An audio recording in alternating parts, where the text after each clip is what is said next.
বন্ধুসকল এই ছবিটো চাই আছেনে? এইজন হল লুৰিণজ্যোতি গগৈ। আপোনালোকে সকলোৱে চিনাকি। এইজন এজন চুৰ, এইজন ধান্দাবাজি মানুহ। ই বাৰে বাৰে ইলেকশ্যনত হাৰে, এইকাৰণে ইয়াৰ ধান্দাটো বেলেগ। সংগঠন কৰা মানুহ। আজমলে যদি এওঁক 5 টকা দিলেহেঁতেন তেনেহ'লে তেওঁ কি কৰিলেহেঁতেন?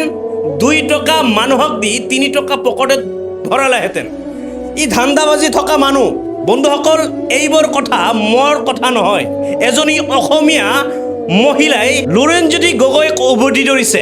কাৰণ আজমল ডাঙৰীয়াক সেৱা কৰাক লৈ লুৰিণজ্যোতি গগৈয়ে বিস্ফোৰক মন্তব্য কৰিছিল। সেই বিস্ফোৰক মন্তব্যৰ প্ৰত্যুত্তৰ দিবলৈ এজনী অসমীয়া মহিলাই উভতি ধৰিছে এইজন লুৰিণজ্যোতি গগৈক। বন্ধুসকল মন্তব্যটো আছে, মন্তব্যটো এবাৰ শুনি লওক।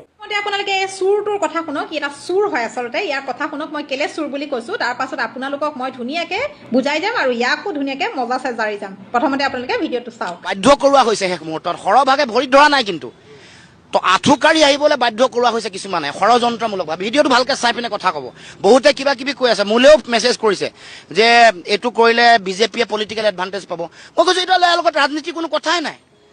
আজমল আগত আজমল চাহাবৰ এই গোটেই কথাটো আঁঠুকাঢ়ি যাব লগা হোৱা গোটেই পৰিৱেশটো আৰু তেওঁ বডি লেংগুৱেজটো চাওকচোন। 5 টকা দিছে, হাতে এনেকৈ কৈছোঁ, এইটোতো ভিক্ষা নহয়।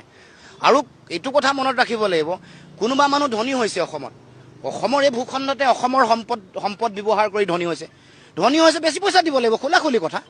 অসমীয়া মানুহৰ বিপদ হৈছে, অসমৰ বিপদ হৈছে, সেইটোততো আৰু আপুনি বাহ ল'বলৈ চেষ্টা কৰিব নালাগে।